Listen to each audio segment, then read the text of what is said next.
আরে এটা তো বুখারী শরীফেই আছে, তোমরা খুঁজে পাও না কেন? কয় দেখো না, নবীজি ওই যে ইতিকাফ করতেন যে রোজার মাসে আল্লাহর রাসূল ইতিকাফে কখনো কখনো নবীজির মাথা ভার হয়ে গেলে আল্লাহর রাসূল সাল্লাল্লাহু আলাইহি ওয়াসাল্লাম ইতিকাফরত মসজিদের জানালা দিয়া নিজের মাথাটা হুজরায়ে আয়েশায় ঢুকায় দিতেন। আর উম্মুল মুমিনিন হযরত আয়েশা সিদ্দিকা রাদিয়াল্লাহু আনহা সাইয়্যিদুল মুরসালিন খাতামুন নবীন, নবীর সার মোবারককে জানালা দিয়ে ধুয়ে দিতেন। অন্য হাদিসে আছে শরীরও মুছে দিতেন। হযরত আয়েশা বলেন, অথচ আমি হায়েজের হালতে, মিন্সের হালতে নবীর মাথা ধুয়ে দিতাম। মুফতি সাহেব বলে, নবীর মাথার চাইতে বুঝি মাইতের মরা দেহের দাম বেশি হয়ে গেছে। নবীর মাথা যদি হালতে হায়েজে হযরত উম্মুল মুমিনিন ধুয়ে দিতে পারে, তাহলে হালতে হায়েজে কিয়ামত পর্যন্ত মরা মানুষকেও নারীরা গোসল দিতে পারবে। এই পৃথিবীতে মানুষের বসবাস যেদিন থেকে শুরু হয়েছে, সেদিন থেকে এই পৃথিবীতে ইলমে দ্বীনের চর্চা শুরু হয়েছে। এই পৃথিবীর প্রথম মানুষ ছিলেন বাবা আদম আলাইহিস সালাতু ওয়াস সালাম। এই পৃথিবীর প্রথম নবী ও প্রথম শিক্ষক ছিলেন আদম আলাইহিস সালাতু ওয়াস সালাম। আদম আলাইহিস সালাতু ওয়াস সালামের পরে আমাদের নবী পর্যন্ত লক্ষাধিক নবী রাসূল এই পৃথিবীতে এসেছেন। সবাই শিক্ষক হিসেবে মানুষদেরকে দ্বীন শিখাইতে, দ্বীনের পথ দেখাইতে, আল্লাহ পর্যন্ত পৌঁছার পথ দেখাইতে আগমন করেছেন। সকল নবীগণ এই দুনিয়াতে দুই জিনিস নিয়ে আগমন করেছেন। সব নবীরা দুইটা জিনিস নিয়ে আগমন করেছেন। একটা হলো ঈমান, নবীরা ঈমান নিয়ে আগমন করেছেন। জাতি যখন কুফুরের ভেতরে পড়ে গেছে, এই আপনি আমারে নিয়ে ব্যস্ত হন, ক্যামেরা নিয়ে ব্যস্ত হয়েছেন গিয়া।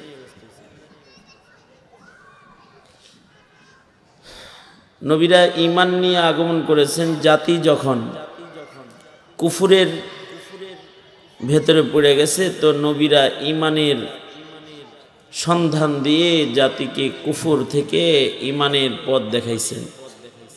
সব নবীরা ঈমান নিয়ে আগমন করেছেন। যখন কেউ মুমিন নাই, তখন আল্লাহ তাআলা একজন নবীকে ঈমান দিয়া প্রেরণ করছেন। যেমন ইব্রাহিম আলাইহিস সালাম, সারা দুনিয়াতে মূর্তি পূজা হইতেছে, ঈমান নাই, ওই সময় ইব্রাহিমকে আল্লাহ তাআলা ঈমান দিয়ে প্রেরণ করেছেন। আমাদের নবীজি যখন আসছেন, সারা দুনিয়াতে তখন কুফর ছেয়ে গেছে, তখন আমাদের নবীকে আল্লাহ তাআলা ঈমান দিয়ে প্রেরণ করেছেন। সব নবীরা এরকম ঈমান নিয়ে আগমন করেছে। আর দ্বিতীয়ত, নবীরা ইলমে দ্বীন নিয়ে আগমন করেছেন। ঈমানের পথে চলতে ইলম লাগবে, ইলমে দ্বীন। এই ইলমে দ্বীনের দৌলত নিয়ে নবীরা আগমন করেছেন। সব নবীরা আলেম ছিলেন, সব নবীরা ইলম নিয়ে আগমন করেছেন। আমাদের নবীজিও ইলম নিয়ে আগমন করেছেন।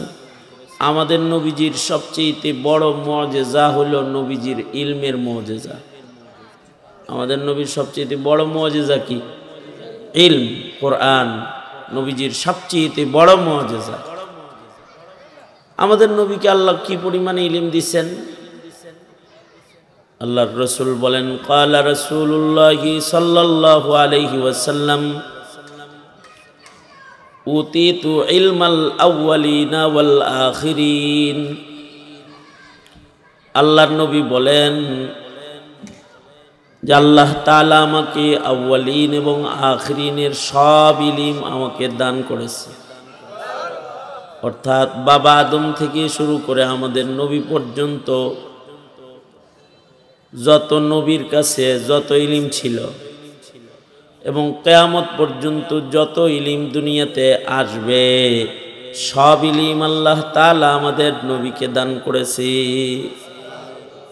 এবং আমাদের নবীজিকে সর্বোচ্চ ইলম দিতেই আল্লাহ তাআলা পৃথিবীর কোনো নবীরে যেখানে নেয় নাই সেখানে আমাদের নবীজিকে নিয়েছেন। আমাদের নবীজি জান্নাত, জাহান্নাম, সাত আসমান, আরশ, কুরসি সব দেখে আসছেন।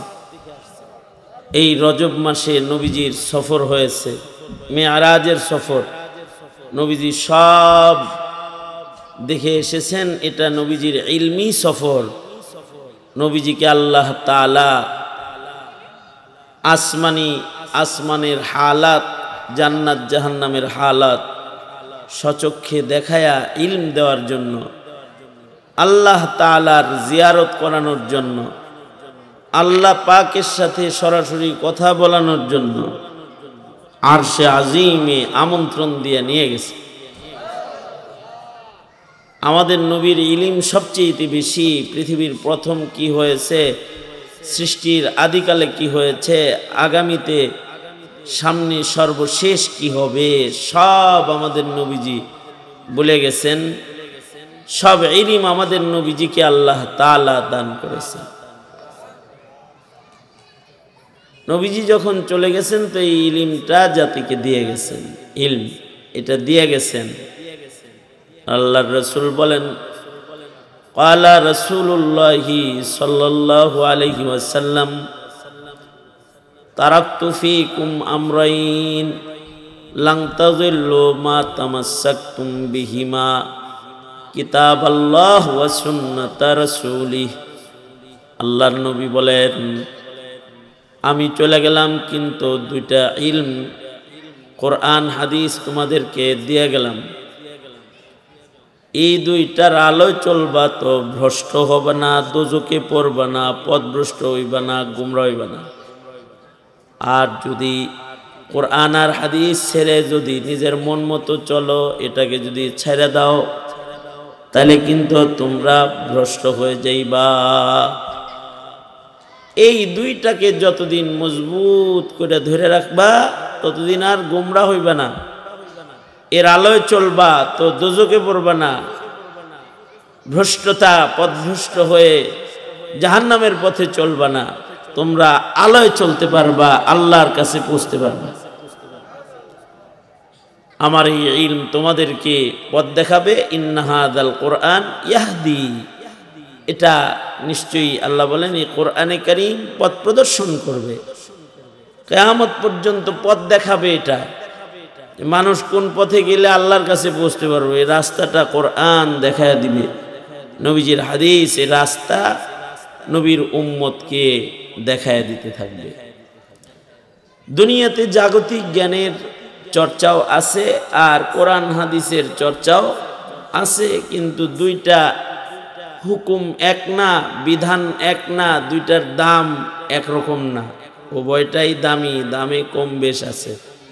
স্বর্ণও দামি, তামাও দামি। তামার দাম আর সোনার দাম এক না। হীরাও দামি, কাঁসাও দামি, লোহাও দামি। লোহা আর হীরা দুইটা কিনা এক না। সুতরাং জাগতিক জ্ঞানও দামি, দাম আছে, কিন্তু এইটা আর ইলমি দ্বীন দুইটা এক না। জাগতিক জ্ঞানের ভিতরে ভুল আছে, কিন্তু ইলমি দ্বীনের ভিতরে ভুল নাই।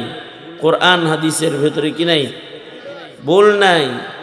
লা রাইবা ফি, কোরআনের প্রথম কথা, সূরাতুল বাকারায় প্রথম কথা, এটার ভেতরে যালিকাল কিতাবু লা রাইবা ফি, এটা এমন জ্ঞানের একটি গ্রন্থ যার ভেতরে কোনো সন্দেহ নেই, ভুল নেই।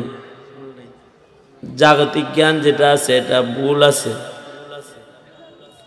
এটার যে ভুল আছে কয়দিন আগে দেখেন নাই, শরীফা হয়ে গেছে, এটা বইয়ের ভিতর থেকে সিরা বাচ্চারা ফালায় দিছে। এটার ভুল ধরার জন্য বড় শিক্ষিত হওয়া জরুরি নাই। এটার ভুল ধরার জন্য অধ্যাপক হইতে হয় না। আমাদের দেশের ছোট ছোট বাচ্চারাও এর ভুল বের করে। ওরা বই থেকে নিজের হাতে শরীফা হয়ে গেছে, গল্প সিরা ফেলাই দিছে যে বান্দরামি। এটা কোনো শিক্ষা না, এটা মন গড়া একটা পাতা। এটা মানুষের শিক্ষার পাতায় খাতায় থাকার দরকার নাই। ভুল পারিস। কিছুদিন আগে সরকারিভাবে সিলেবাসের এদিকে তাকা বেটা, আমার দিকে চায়া থাক, আমি তোর দিকে চাই রয়েছি, তুই আর এক দিকে চাই রয়েছিস। রাগ হয়েছে? রাগ হও একটু, তাই কি হয়েছে?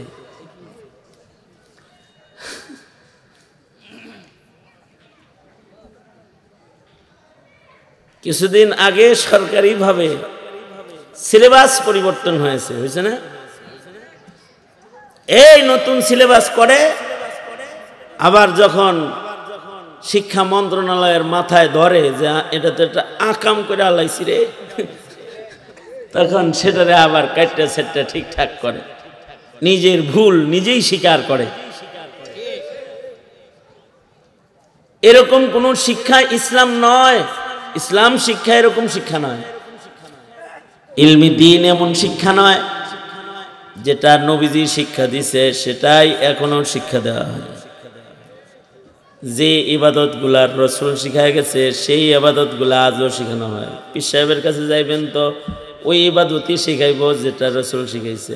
মাদ্রাসায় যাইবেন ওই ইবাদত শিখাবে, ওই মাসআলা শিখাবে যে মাসআলাগুলা রাসূল শিখাইছে। এর ভিতরে পরিবর্তন নাই। এটা রংধনুর মতো আয়া উঠে না। রংধনু হইলে এই আকাশটা কি সুন্দর করে উঠছে আর কতক্ষণ পরে নাই।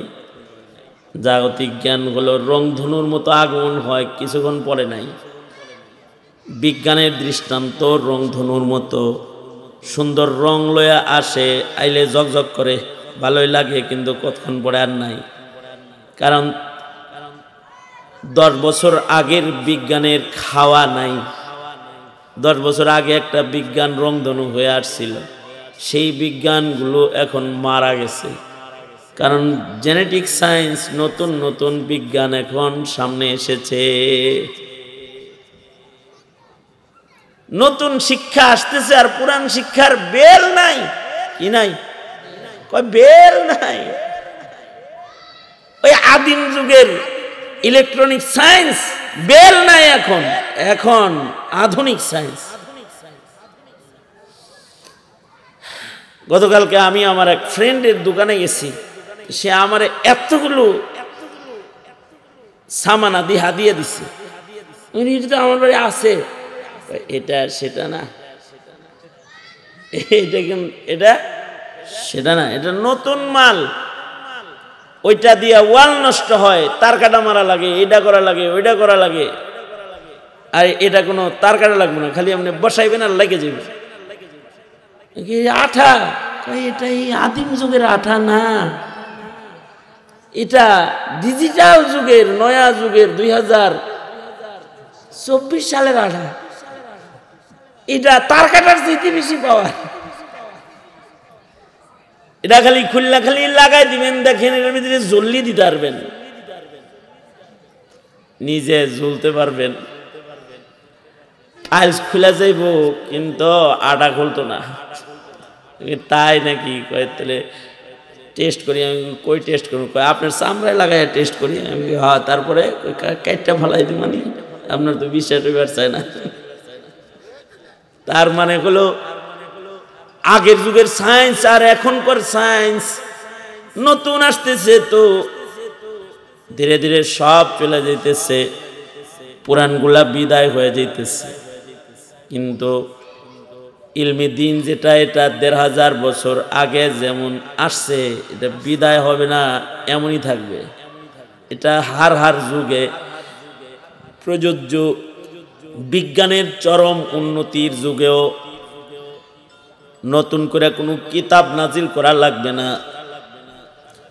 নতুন করে কোনো পয়গম্বর জমিনে লাগবে না।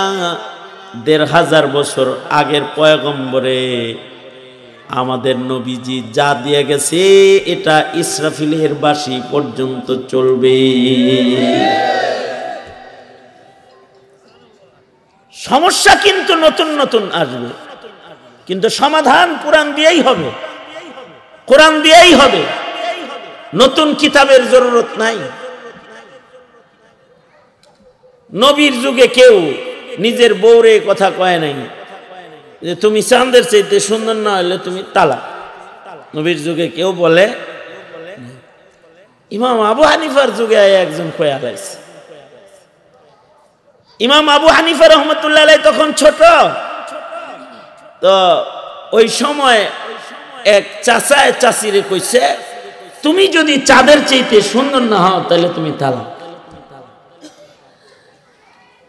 এখন চাচা দেখে যে ওনার বউ হলো কালা মার্কা, চাঁদ হইলো সাদা ঝকঝকে আলো, আর ওনার বউ হলো কালো অন্ধকার, বাতি নিবেলে আর দেখা যায় না। নিজে নিজে চিন্তা করতেছে, এমন জিনিসের লগে বউরে মিলাইছি যে এটা আর অনেক খারাপ করে যেতেছে না। ওইটা হইলো সাদা আর এটা হইলো কালা। বউ তো গেছে গারে, নিজে নিজে কাঁদতেছে। বউ ধাক্কায় বাইর করে দিছে, জান জান আপনার লগে আমার লগে তো শেষ, আপনি জানগা জানগা। ঘরের থেকে ধাক্কায় বাইর করে দিছে, তো রাস্তার ভিতরে কাঁদতে আছে। ওই পথ দিয়ে ইমামে আজম আবু হানিফা রহমতুল্লাহ আলাইহি পিছে একটা ওয়াজ করলো না, রম বয়সের আর কি ছোট মানুষ। ইমামে আজম আবু হানিফা যাইতে আছে, চাচা কান্দে, গুনগুন গুনগুন আওয়াজ পাশে হয়। তো নমান বিন সাবেত ইমামে আজম পাশে এসে কয়, কাকু কান্দেন কেন? তুমি ছোট মানুষ বুঝবে না, যাও। না আমি ছোট হইলো সব বুঝি, কন আমার কাছে কন যায়। আরে কি বাচ্চা মানুষ, স্বামী স্ত্রীর আলাপ তোমার কাছে কন যাইব? কন যাইব? আপনি কানতেছেন যেহেতু বেজালে পড়ছেন মনে হয় না? হ্যাঁ একটু বেজাল হয়েছে। কি বেজাল? এটা কন যাবো না তোমার কাছে, যাও। বাচ্চার উৎপত্তি কখনো কখনো মুরব্বীদের মুখ খুলতে হয়, না খুললে কায়দা নাই। মায় রে এমনি কয়, ও মা কও না, কয় সারে, ও দাদা বলো না, ও দাদি কস না একটা কিচ্ছা। দাদি কিচ্ছা পারে না, পরে বানায় বানায় কয়, এক ছিল টুনা আর এক ছিল টুনি, এরকম কতগুলো বানায় তারপরে কারণ না বললে পরে তো এটা থামতেছে না। ইমামে আজম আবু হানিফা রহমতুল্লাহ এরকম ধরছেন। পল্লী কবি জসিমউদ্দিন কানবার লাগছে একদিন ডালিম তলায়, হেন্নাতি যায় দাদারে কয়, এই দাদা কান্দো কে না? তুই বুঝবি কি ছোট মানুষ? না তারপরেও বলো বুঝি আমি। না বুঝবি না, জোর করে ধরছে, তাছাড়া কিন্তু ডিস্টার্ব দিব তোমারে। জসিমউদ্দিন কয়, কান্দি কারণ হলো ওইখানে তোর দাদির কবর, ডালিম গাছের তলে 30 বছর ভিজিয়ে রেখেছি 2 নয়নের জলে। এতটুকু তারে ভালোবাসি নু, পুতুলের মতো মুখ, পুতুলের বিয়ে ভেঙ্গে গেলেও কেঁদে ভাসাই তবু। কবর কবিতা। জসিমউদ্দিন বলে, নাতি তোর বয়স 7 বছর, কিন্তু আমার কান্নার বয়স 30 বছর। আজকে আমি ডালিম তলায় কাঁদি না, এখানে ঘুমায় আছে আমার জীবন সঙ্গিনী তোর দাদি। দেখতে পুতুলের মতো চেহারা ছিল, আমায় কান্ত। স্বামী স্ত্রীর মাঝখানে পুতুল খেলার মতো, ঝগড়া হলেও সে কেঁদে বুক ভাসাইত রাতকে রাত। তার মৃত্যুর পরে এমন ভালোবাসা দুনিয়ার আর কোনো মানুষের কাছ থেকে আমি পাই নাই রে। এ কারণে তার প্রেম, তার ভালোবাসা আমাকে প্রতিদিন এই ডালিম তলায় বসে বসে আমার কান্দায়। বাচ্চার উৎপত্তি কখনো কখনো মুখ খুলে ফেলতে হয়। ইমামে আজম আবু হানিফা রহমতুল্লাহ আলাইহি এমন ভাবে ধরছে শেষ বেলায়, কারে তুমি তো আজব লোক গো। আরে আমি তোমার চাচিকে বলছি, তুমি যদি চাঁদের চাইতে সুন্দর না হও তাহলে তুমি তালাক। এখন তোমার চাচি তো দেখতে একেবারে কালা, কিন্তু চাঁদ তো সাদা ঝকঝকা, বউ তো গেছে গা, দুঃখে কান্দি। ইমামে আজম আবু হানিফা সমাধান দিতেছেন, এটা একটা কান্নার কিছু হইল? চাচি তো তালাক হয় নাই, জান কোরআন শরীফে আছে চাচির কথা। তোমার চাচির কথা কোরআনে আছে? হ্যাঁ আছে তো। নাম ধরে আছে? নাম ধরে নাই, এরকম চাচি সবের কথাই আছে। তার মানে কি তোমার চাচি কি তাহলে চাঁদের চাইতে সুন্দর? কয় হ্যাঁ, সব চাচিরাই চাঁদের চাইতে সুন্দর। কারণ আল্লাহ তাআলা 4 জিনিসের কসম করে বলেছেন, তিন ওয়াজ-যাইতুন ওয়া তুরি সিনিন ওয়া হাযাল বালাদিল আমিন লাকাদ খালাকনাল ইনসানা ফি আহসানি তাকওয়িম। আল্লাহ বলছেন 4 কসম খায়া মানুষকে আল্লাহ তাআলা সবচেয়ে সুন্দর করে বানাইছেন। বোঝা যায় চাচিরও আল্লাহ চাঁদের চেয়ে সুন্দর করে বানাইছেন। চাচির এমন কিছু সৌন্দর্য আছে যা চাঁদকেও হার মানাবে। খালি চামড়াটাই দেখলেন আর সৌন্দর্য দেখলেন না। তালাক হয় নাই বাজ্জান পরে আলেমদেরকে কয়, সবাই কইলেন যে গেছে গা বয়ান, হে কয় আছে, কি দলিল দিছে কি, কয় কোরআনের আয়াত, কয় কোন আয়াত, কয় এই সূরা 3 পড়ছে, কয় ঠিকই তো আমরা দেখছি না, আসলেই তো তালাক হয় নাই। তার মানে হলো 1500 বছর আগের কোরআন ইমাম আবু হানিফার যুগেও সমাধান দিতেছে। নতুন কোরআনের দরকার নাই। বাগদাদে এক মহিলা ছিল, যেই মহিলা মরা মানুষদেরকে গোসল দিত। নেককার মহিলা, এলাকায় কোনো মাইয়েত মারা গেলে এই বেডিরে নিয়ে গোসল দেওয়া হইতো। উনি আবার গোসলে খুব পটু, মাইয়েত গোসল দেওয়ার মাসাইল তার খুব জানা, ভালো গোসল দিতে পারে। একবার বাগদাদে একটা মহিলার ইন্তেকাল হলো, ওই বাড়ি থেকে লোক আইছে এই বেডিরে নিতে ভাড়া করে। হ্যাঁ, ভাড়া করে মানে হইলো নিতে আইছে যে আপনি তো গোসল দিতে জানেন, আপনি গোসল দিবেন, আমগর বাড়ির মাইত মারা গেছে। মহিলা কয় যাওয়ার আগে আমার একটু মুফতি সাহেবের লগে কথা কইতে হইবে। কারণ তো আর কইছে না। মুফতি সাহেবের কাছে যায় বলতেছে, মুফতি সাহেব আমি গোসল দেই ভালো, এলাকায় মাইত মারা গেছে, আমারে গোসল দিতে নিতে আইছে, কিন্তু আমি হালতে হায়েজে আছি, আমার মিন্স চলছে, মাসিক চলছে, আমি নিজেই তো নাপাক, আমি কি আর একজন মাইয়িত্রিক গোসল দিয়া পাক কাপড় পরায় কবরে যে আল্লাহর কাছে যাইব, এর উপযুক্ত করার অধিকার কি আমার আছে? আমার নিজের বদন নাপাক, আমি কেমনে গোসল দিব আর একজন রে? এটা আমার জন্য দেওয়া জায়েজ না না জায়েজ, এটা জানবার লেগে আইছি। তো মাদ্রাসার হুজুরে কয়, আমরা বড় মুফতি সাহেব না, আরো বড় মুফতি সাহেব আছে, ফতোয়া বিভাগে যান, আমরা অন্য মাসালার লোক, আমরা মৌলবী, কিন্তু ফতোয়া দিব উনি, ওনার কাছে যান গা। ফতোয়া বিভাগ দেখায় দিছে, তো ফতোয়া বিভাগে যায় কয়, মুফতি সাহেব গোসল দিতে পারমনি, হাইজের হালতে এটা জানতে আইছি। মুফতি সাহেব ব্যস্ত, মাথা নিচের দিকে দিয়েছে, কইছে দিতে পারবা, যাও দাওগা। বেডি হাঁটা দিছি, মাদ্রাসার বাইরে আইছে আর ধরছে, এই কই যাও, বাদ যাও না, গোসল দিতে যাও। কয় গোসল দিতে যাই। তোমার কি গোসল দেওয়া জায়েজ আছে? মুফতি কি বলছে? মুফতি সাহেব বলছে দেওয়া জায়েজ আছে। দলিল জিজ্ঞাসা? হ্যাঁ, আমি উম্মি মানুষ, আমার দলিলের কি দরকার? মোল্লাই বলছে, আলেমে বলছে, এর উপরে আমার একটা এতেমাদ আছে, অত দলিল খোঁজার দরকার আমার নেই। তোমার দরকার নাই দলিল, কিন্তু যদি কেউ তোমাকে দলিল জিজ্ঞেস করে তখন বলতে তো পারবে, জিজ্ঞাসা যাও না, আসলে যারা পাঠাইতেছে হ্যাঁ দলিল দরকার। মহিলা যে বলে, মুফতি সাহেব বললেন আমি ঋতুস্রাব চলাকালীন অবস্থায় মাইয়িত গোসল দিতে পারবো, দলিল কই আছে? মুফতি সাহেব আবার মাথা নিচের দিকে তাকায় বলছে, বুখারী শরীফে আছে, যাওগা। বুখারী শরীফ শূন্য চলে আইছে। আবার বাইরের থেকে হুজুররা ধরছে, কি বলছে, দলিল কোন জায়গায় আছে? কয় বুখারী শরীফের ভিতরে আছে।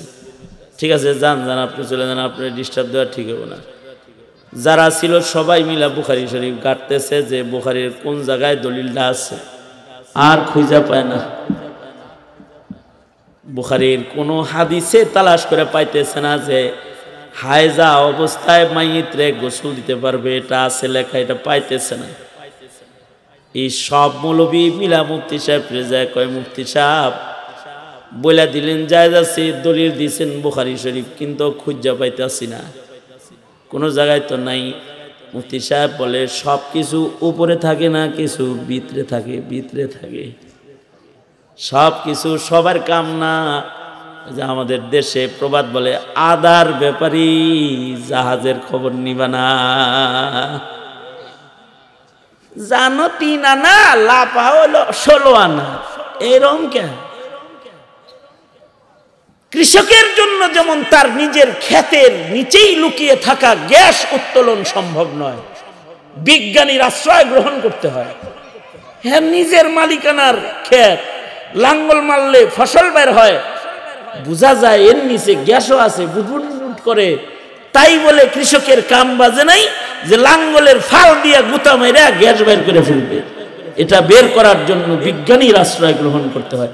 3 খান হাদিস মুখস্থ কইরা অল্প অল্প বাংলা দেখা মশলা শিখা ইসলামের সব সমাধান দেওয়ার যোগ্যতা অর্জন করা যায় না, যায় না।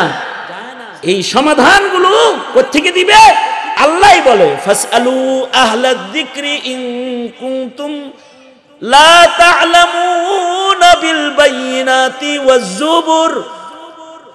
তুমি সব বুঝবা না, কিন্তু সমাজে এমন কিছু মানুষ পাইবা, বিজ্ঞানী যেমন মাটির নিচ থেকে গ্যাস বের করে আনতে পারে, খনি থেকে স্বর্ণ বের করে এনে মার্কেটে তুলতে পারে, যেমন ভাবে ডুবুরি সাগরের নিচ থেকে ডুবায়া ডুবায়া মতি বের করে আনতে পারে, আলেম সমাজের ভেতরে এমন কিছু ডুবুরি আছে যারা ইলমের তলদেশের থেকে মাস আলাপ বের করতে পারে। এমন মাসাইল বের করনে ওয়ালা আলেমে দ্বীন কিয়ামত পর্যন্ত এই জমিনে থাকবে। তারা কোরআন শরীফের, হাদিস শরীফের মহাসাগরের নিচে ডুব দিয়া জেনেটিক সায়েন্সের মাসআলাও তারা বের করে আনবে। নতুন কোনো পয়গম্বরের আগমন লাগবে না, নতুন কোনো শিক্ষা লাগবে না। ইন্না হাযাল কুরআন ইয়াহদি, নবীর দেয়া ১৫০০ বছর আগের কোরআন এখনো জাতিকে পথ দেখাবে, কিয়ামত পর্যন্ত এই জাতিকে পথ দেখাবে। মুফতি সাহেব বললেন, আরে এটা তো বুখারী শরীফেই আছে, তোমরা খুঁজে পাও না কেন? কয় দেখো না, নবীজি ওই যে ইতিকাফ করতেন যে রোজার মাসে আল্লাহর রাসূল ইতিকাফে, কখনো কখনো নবীজির মাথা ভার হয়ে গেলে আল্লাহর রাসূল সাল্লাল্লাহু আলাইহি ওয়াসাল্লাম ইতিকাফরত মসজিদের জানালা দিয়া নিজের মাথাটা হুজরায়ে আয়েশায় ঢুকায় দিতেন। আর উম্মুল মুমিনিন হযরত আয়েশা সিদ্দিকা রাদিয়াল্লাহু আনহা সাইয়্যিদুল মুরসালিন খাতামুন নবীন, নবীর সার মোবারককে জানালা দিয়ে ধুয়ে দিতেন। অন্য হাদিসে আছে শরীরও মুছে দিতেন। হযরত আয়েশা বলেন, অথচ আমি হায়েজের হালতে, মিন্সের হালতে নবীর মাথা ধুয়ে দিতাম। মুফতি সাহেব বলে, নবীর মাথার চাইতে বুঝি মাইতের মরা দেহের দাম বেশি হয়ে গেছে। নবীর মাথা যদি হালতে হায়েজে হযরত উম্মুল মুমিনিন ধুয়ে দিতে পারে, তাহলে হালতে হায়েজে কিয়ামত পর্যন্ত মরা মানুষকেও নারীরা গোসল দিতে পারবে। মাসাইল এভাবে করে বের হইতে থাকবে। মুফতি আজম পাকিস্তান মুফতি শফি রহমতুল্লাহ আলাইহি, উনি আরো 50 বছর আগে বলে গেছেন এই জাতিরে মাসাইলের কথা, যে এমন একটা সমাজ আসতেছে যখন অঙ্গ রিপ্লেস হবে। মাসাইল ঘাটতে থাকো, জায়েজ না না জায়েজ। দেখা যাবে একজনের চোখ আরেকজনকে দিয়ে দিছে, হে একজনের চোখ খুইলা আরেকজনের চোখে লাগাইছে। আমি এমন লোক পাইছি, স্বামী স্ত্রী, স্বামী অসুস্থ হয়ে পড়ছে, স্ত্রী তার এক কিডনি স্বামীরে দিয়ে দিছে মুরাদনগরে। তে স্বামী কয়, আমার বললে কি একটু দোয়া করেন, হে আমার একটা কিডনি দিছে, এখন হেয়ার কিডনি দিয়ে আমরা স্বামী স্ত্রী 2 জন চলতে আছি, আমার দুটো কিডনি শেষ। তার মানে একজনের দেহের অঙ্গ কেটে আরেকজনের দেহের ভেতরে সেট করতেছে, একজনের চোখ উঠায় আরেকজনের চোখের ভিতরে লাগাই দিতেছে। কত মাসাইল আসবে তখন। দেহটা তো বানাইছে আল্লাহ আপনার লেগে, আপনি দিলেন যে হে রে, হে যে এখন গুনাহ করতেছে বাচ্চা থাইয়া, এই গুনাহ কি হের আমল নামায় যাবে না আপনার আমল নামায় যাবে? কারণ আপনার অঙ্গের কারণে বাইসে রয়েছে। তো মাসালা খারায় না, স্যার রইছ কে মিয়া? মনে করো যে হের তো দুনো চোখ শেষ, তুমি যে তোমার এক চোখ দিলা, এই চোখ দিয়া যে ফেসবুক দেখতেছে আর ইউটিউব দেখতেছে আর নগ্ন ছবি আর বিয়ানের লগে গল্প করতেছে, আবার এই চোখেও টিপ মারতেছে, এই গুনাহটা কি তোমার না হের? মাসালা আইছেনি সামনে, কারণ চোখটা তো তোমার। এমনকি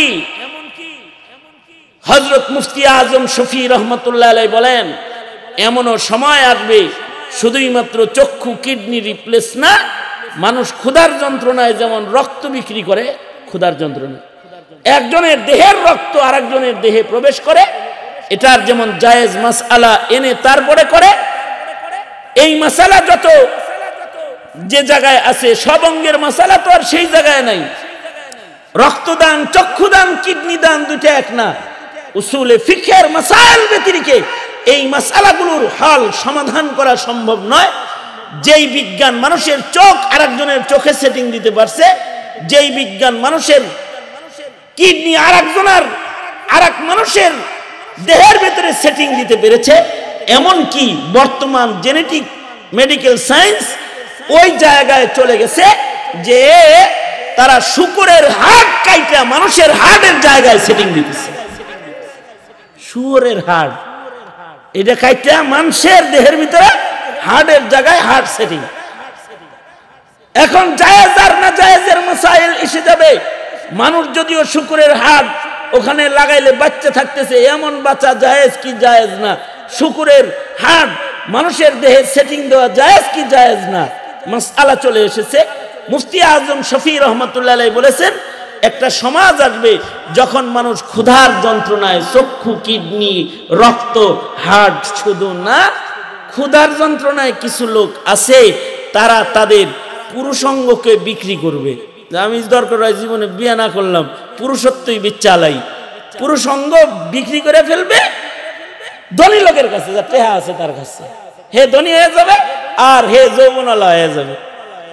আজব আধুনিক বিজ্ঞান যে এরকমই করবে যে একজনের পুরুষ অঙ্গ আর একজনের পুরুষ অঙ্গের জায়গায় সেটিংও দিয়ে ফেলবে। এই দুই গাছরে যদি এক জায়গায় করতে পারে বিজ্ঞান, তাহলে দুই মানুষরে বুঝি এক জায়গায় করতে পারে না? দুই মানুষ কাটটা যদি আলাদা করতে পারে, তাহলে মানুষ কাটটা কি দুই মানুষ কাটটা যদি আলাদা করতে পারে, তো এক হাত কাটটা অথবা পাও কাটটা বুঝি আলাদা করতে পারবে না। একটা সময় আসবে যখন এটার উপরেও কুদরত এনে ফেলবে, এটার উপরেও তার শক্তি এসে যাবে যে এই মানুষ তার বিজ্ঞান দিয়া, তার গবেষণা দিয়া একজনের পুরুষাঙ্গ কেটে আর এক পুরুষের জায়গা মতো লাগাই দিবে, আর হেই মিয়া এই পুরুষত্ব দিয়ে সে বিবাহ করবে। এখন মাসআলা হলো, এই বিয়ের বাচ্চা যেটা হবে এটা কি হালাল জাদা হবে নাকি হারাম জাদা হবে? কারণ এই অঙ্গটা তো তার না, আর একজনের অঙ্গ দিয়া বিবির সাথে সহবাসের মাধ্যমে তার বাচ্চা পয়দা হইল। এই বাচ্চার বাবা কে হবে? নুনওয়ালা নাকি যৌবনওয়ালা? এটা মাসালা আসবে। বুঝেন নাই কথাটা? বুঝলে বুঝেন গা, না বুঝলে না বুঝেন গা, কর কথা কয়ে দিছি। মনে করেন তখন এইটা মাসালা আসবে যে যার অঙ্গ ব্যবহার হলো তাকে আব্বা ডাক দিবে, নাকি যার যৌবন শক্তি ব্যবহার হলো তাকে আব্বা ডাক দিবে? এই ছেলেটা কি বৈধ হবে না অবৈধ হবে? মাসাইল আসবে। বিজ্ঞান দিয়ে নারীরেও পুরুষ বানায় ফেলতে পারবে কেটে, কিন্তু মাসাইল আবিষ্কার করতে পারবে না জাগতিক জ্ঞান দিয়ে। জাগতিক জ্ঞান মানুষকে শুধুই মাত্র দুনিয়ার সুবিধা দিবে। কেউ যদি আখিরাতের সুবিধা চায়, কেউ যদি জান্নাত পর্যন্ত পৌঁছতে চায়, কেউ যদি কবরের সুবিধা চায়, হাসরের সুবিধা যদি চায়, আল্লাহর জান্নাত পর্যন্ত নিরাপদে কেউ যদি পৌঁছতে চায়, তাহলে তার একটা ইলমের জরুরত আছে, যে ইলমের নাম হলো ইলমে দ্বীন। যে ইলমে দ্বীনের কোনো পরিবর্তন নাই, নতুন নতুন আমদানির নাই। এটার দরিয়া সাগর এত গভীর, কিয়ামত পর্যন্ত যত সমস্যা আসবে তার সমাধান এখান থেকে আসবে। কিয়ামত পর্যন্ত এর হেফাজত সংরক্ষণ আসমানের মালিক আল্লাহ করবে। জাগতিক জ্ঞান সব তছনছ হয়ে যেতে পারে, কিন্তু ইলম তছনছ হবে না, কারণ ইলমি দ্বীনের সংরক্ষণ করার জিম্মাদার স্বয়ং আল্লাহ। ইন্না নাহনু নাযালনা যিকরা ওয়া ইন্না লাহু লাহাফিজুন। জাগতিক বিজ্ঞান যখন খাতায় আর পাতায় ঢুকতেছে, জাগতিক বিজ্ঞান যখন কম্পিউটারে আর গুগলে জায়গা নিতেছে, ওই সময়ও কিন্তু আল্লাহ তাআলা আল্লাহর দ্বীন হেফাজতের জন্য আল্লাহ পাকের মনোনীত বান্দার কলবের পাতাকে ব্যবহার করতেছে।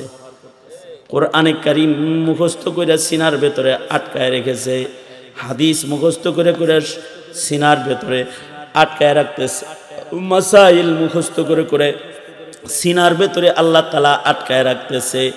কোনো কারণে যান্ত্রিক ত্রুটি ঘইটা কম্পিউটার গুগল বাদ হইয়া দুনিয়ার সব বিজ্ঞান অচল হইতে পারে, সব শিক্ষা তছনছ হতে পারে, কিন্তু একটা শিক্ষা তছনছ হবে না। কিয়ামত পর্যন্ত এর সংরক্ষণকারী হবেন স্বয়ং আল্লাহ। সেই শিক্ষাটার নাম ইলমি দ্বীন, ওইটার নামই হলো ইলমি দ্বীন। এ কারণে ছোট ছোট বাচ্চারা 30 পারা কোরআন মুখস্থ করে আলায়। এটা কি চারটিখানি কথা? আমি একবার এক মাদ্রাসায় গেছি, খান সাহেব নিয়ে আসতে বলেন। আমি এক মাদ্রাসায় গেছি, যেই মাদ্রাসায় হ্যাঁ এদিকে দেখান, 17টা ছেলেকে পাগড়ি প্রদান করা হলো। এর ভেতরে সবচেয়ে মজার ব্যাপার, এই কত কয়দিন আগে এই মার্কাজুল ফাইজুল করে এই পিচ্ছি পিচ্ছি পিচ্ছি পিচ্ছি কতগুলো পাগড়ি দিলাম। আমি যে ঘটনাটা বলতেছি সেটা হলো, এক মাদ্রাসায় 17টারে পাগড়ি দিলাম একসাথে, একটা এই পিচ্ছি। তা আমি যখন পাগড়ি পেঁচাইতেছি মাথায়, তখন ওর নাকের পানি খালি ফুসুর ফুসুর করতেছে, এনায় খালি এরকম করে। তা আমি পাগড়িও পেঁচাই আর ওরে কই আমি এরকম বলতে পারি, ও খালি এরকম করলে একটা এক টান দিয়া জামা শেষ করছে, হাত শেষ করছে, ঠোঁট শেষ করছে, আবার 4টা খেয়াল আইছে, সেকেন্ডের ভিতরে কাম শেষ। আমি হুজুরকে বললাম, হুজুর এই বাচ্চাটা যে তার নাকের পানি মুছা জানে না, ওরে পাগড়ি দিলেন, 30 পারা ইয়াদ আছে তো? তো হুজুর বললেন, যে কয়টারে পাগড়ি দিছেন এগুলো লুকমা যেতে পারে, কিন্তু ওকে যদি দাঁড় করায় দিয়ে আপনার শোনার ধৈর্য থাকে, তাহলে ও 30 পারা বিনা লুকমায় শোনানোর যোগ্যতা রাখে। 30 পারা কোরআন ও বিনা লুকমায় শোনানোর যোগ্যতা রাখে। আমার উস্তাদ মুহতারাম মুফতি দেলওয়ার হোসেন সাহেব দামাত বরকাতুহুম, তিনি বললেন, বাবা একটা আশ্চর্য হাফেজ পাইছি, গত কয়েকদিন আগে বললেন।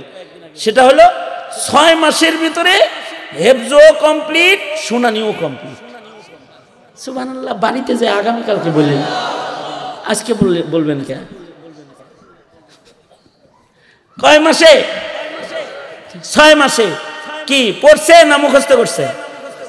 কথা কয় না, পড়ছে না মুখস্থ করছে? মুখস্থ করে নাই, খালি শোনাইছে, খতম, শোনানিও শেষ। 6 মাস। এই ব্রেন কার দান? আওয়াজ করে বলেন, কার দান?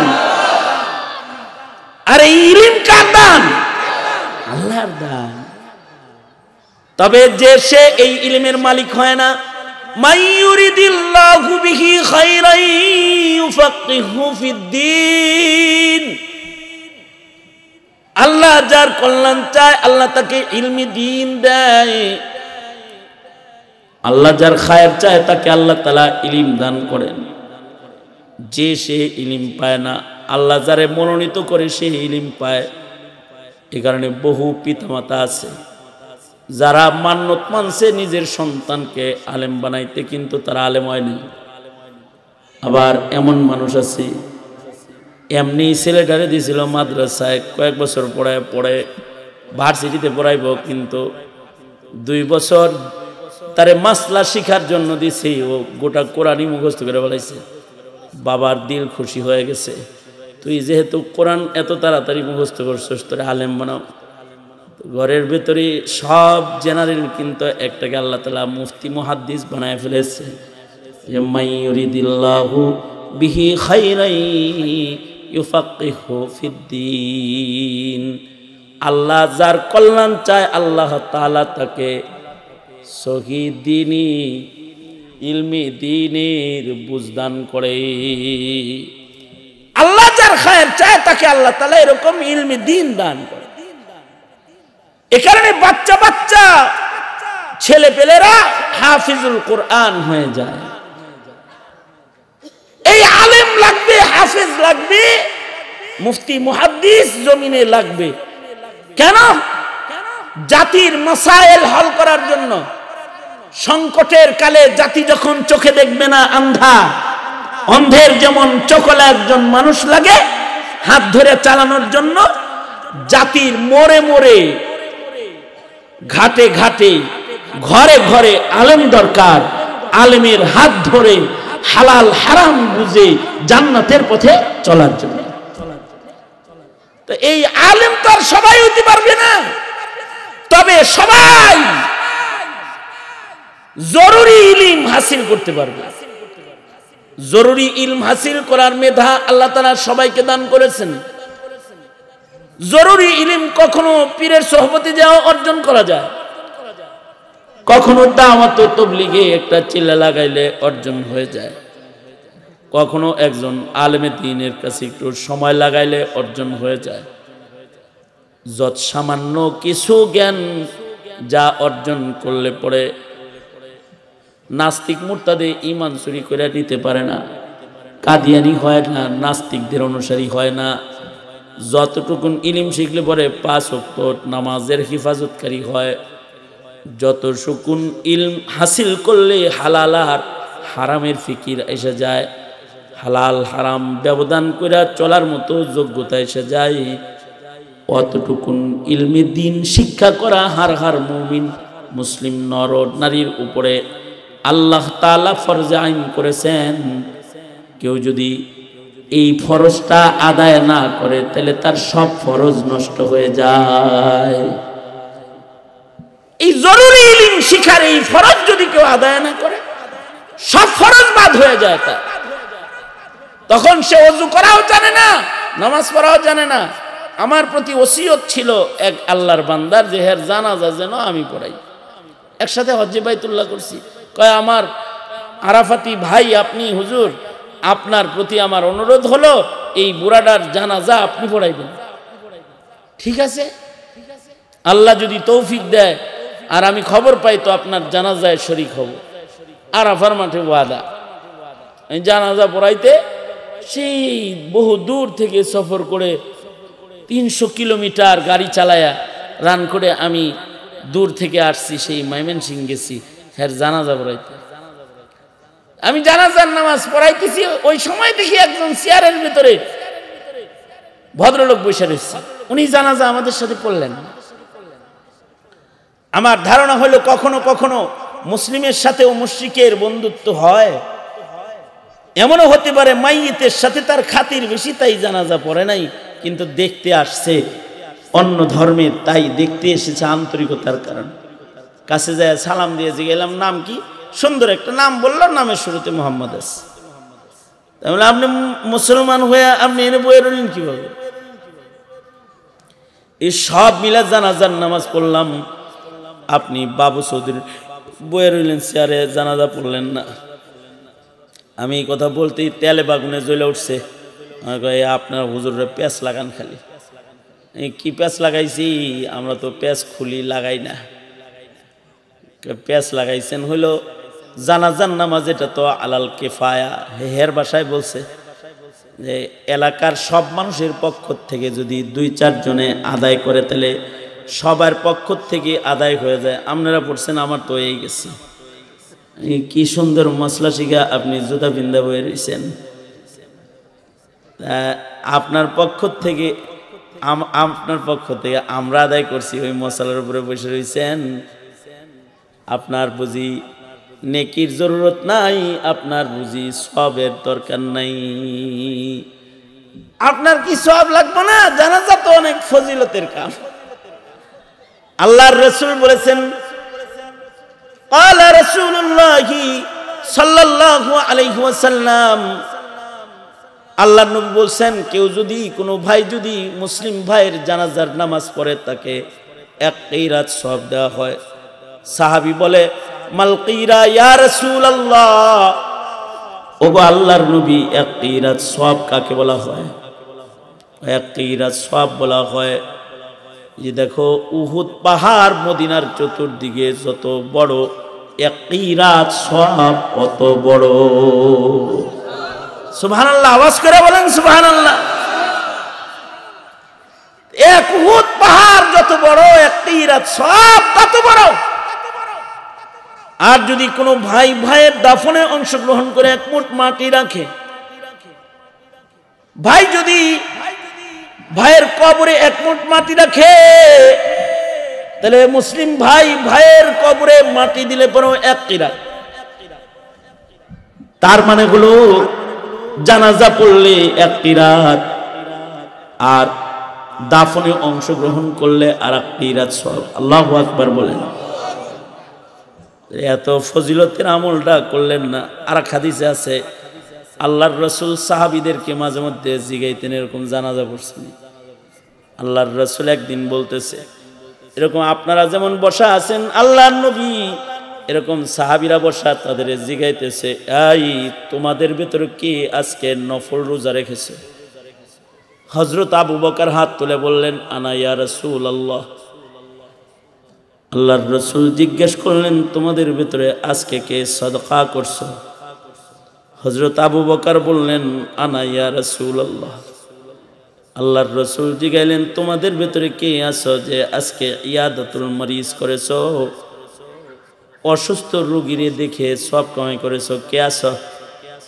হযরত আবু, কারণ অসুস্থ রোগী যদি দেখতে যায়, ভাই ভাইরে যদি দেখতে যায়, তাতেও ৭০,০০০ রহমতের ফেরেশতা ভাই ভাইয়ের অসুস্থ অবস্থায় একটু খবর লইতে গেছে, ইয়াদাতুল মরিজ করেছে, তো সাথে সাথে তার পক্ষে দোয়া করার জন্য ৭০,০০০ ফেরেশতাকে আল্লাহ নিয়োগ দেয়, যে ফেরেশতারা তার জন্য সব সময় দোয়া করতে থাকে। যায় খালি রোগীর মাথার উপরে খাড়াই থাকে না।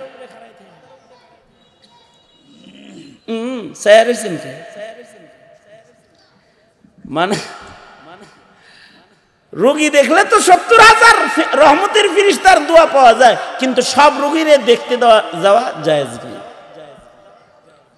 কিছু কিছু রোগ আছে, যে রোগগুলো অবস্থায় তাদের দেখতে গেলে তাদের কষ্ট বেশি হয়।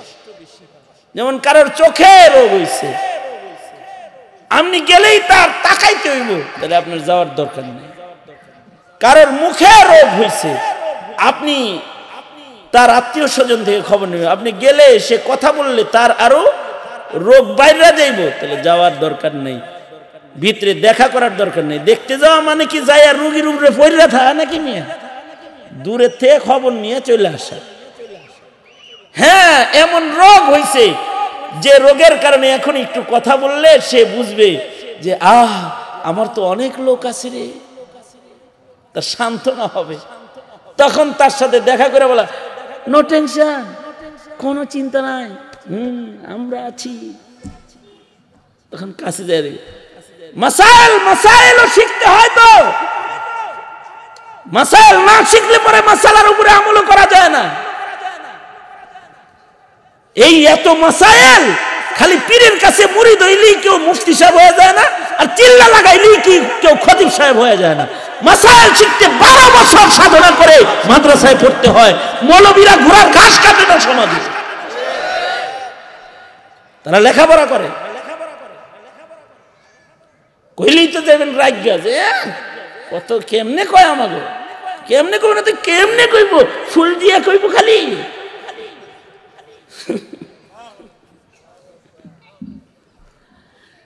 আল্লাহ। তারপরে আল্লাহর রাসূল বললেন, কি কেউ আছো কি জানাজা পড়েছ? নবীজি জানতেন যে মদিনার এক প্রান্তে একটা মানুষ মারা গেছে। আল্লাহর রাসূল সাল্লাল্লাহু আলাইহি ওয়াসাল্লাম জিজ্ঞেস করলেন, কেউ কি জানাজা পড়ছে আজকে? আবু বকর বললেন, আনা ইয়া রাসূলুল্লাহ, ও আল্লাহর নবী, আমি জানাজাও পড়ছি। তার মানে জানাজার একটা দাম আছে। আমি হেরে ওয়াজ করতেছি যে জানাজা পড়লেন না কেন, কিরাত সব পেলেন, তো তারই এক আত্মীয় এক হুজুর ওযু জানে না, ওযু জানে না। ওরে এই সমস্ত ওয়াজ করে লাভ নেই, জীবনে ঈদের নামাজও পড়ে না আর জানাজা পড়তে ও ওযু করাই জানে না। তার মানে হলো দিন শূন্যতা, ইলিমহীন হালত, জেহালাত আর মূর্খতার সবল এত যে ওযু কইরা বদন পাক করার মতো যোগ্যতা টুকুন অর্জন করে নাই, যার এতটুকুন ইলিমও অর্জন হয় নাই। একটা ফরজ নষ্ট হয়েছে, ইলিম না শিখার কারণে একটা ফরজ নষ্ট হয়ে তার সব ফরজ বরবাদ হয়েছে। যে শরীয়তে ইসলামের কোনো ফারায়েজের উপরে আমল করার যোগ্যতা এখন আর তার নাই। একদিনে ওয়াজ করে তো আর আপনাদের মুফতি সাহেব বানান যাইব না, তবে কিছু তফাতও যদি আপনাদের মাথায় ঢুইকা যায় যে ইলমি দ্বীনের জরুরত আছে, আলেমের জরুরত আছে, তাইলেও এই কথাগুলো আমার নাজাতের কমাস কম ছিলা হয়ে যাবে। এই যে দেখতেছেন আল্লামা আব্দুল বাসিত খান, চেহারা যেমন এক, দুই ভাইয়ের আলোচনাও সেম সেম। আব্দুল বাসিত খান সাহেব আপনারা জানেন, উনি সড়ক দুর্ঘটনায় ওনার 4টি অঙ্গুলি কাটা পড়েছে। তাছাড়া উনি আজকের মাহফিলে থাকতেন, ওনার ভাইকে তোহফা হিসেবে আপনাদেরকে দিচ্ছেন। আলোচনা শুনলেও ধরতে পারবেন না এটা কি খান সাহেব নাকি আব্দুল লতিফ খান না আব্দুল বাসিত খান। চেহারাও সেম সেম, আলোচনাও সেম সেম। তো খান সাহেব চলে আসছেন। খান সাহেব কিছু কথা বলবেন। আমি যা বলছি, আমি ইলিম আর আলেমের মর্যাদা যা আপনাদের কাছে থ্রো করছি, এটাকে বুঝেন। চক্ষু বন্ধ করে একটু চিন্তা করেন যে হুজুর কি কইছিল। আপনার চিন্তা আপনাকে হিদায়াতের পথ প্রদর্শন করবে। আল্লাহ তাআলা বুঝার তৌফিক দান করেন। আলেমদের পক্ষে আছেন তো? কারা কারা আছেন? একাত আছেন, আর একাত আরেকখানে আছে না? আল্লাহ কবুল করুক, আমিন বলেন। বেলাল সাহেব, হযরত বেলালের নামে নাম, রঙও হযরত বেলালের মতো, প্রায় আখলাকও হযরত বেলালের মতো। আল্লাহ তাআলা হযরত বেলাল রাদিয়াল্লাহু আনহুর সাথে ওনাকে আখলাকি মিল দিয়ে দেয়। আর ওনার করা মাদ্রাসা আল্লাহ তাআলা কবুল মঞ্জুর করে নেয়। সহযোগিতা করেন, পাশে থাকেন ইনশাআল্লাহ। আল্লাহ কবুল করেন।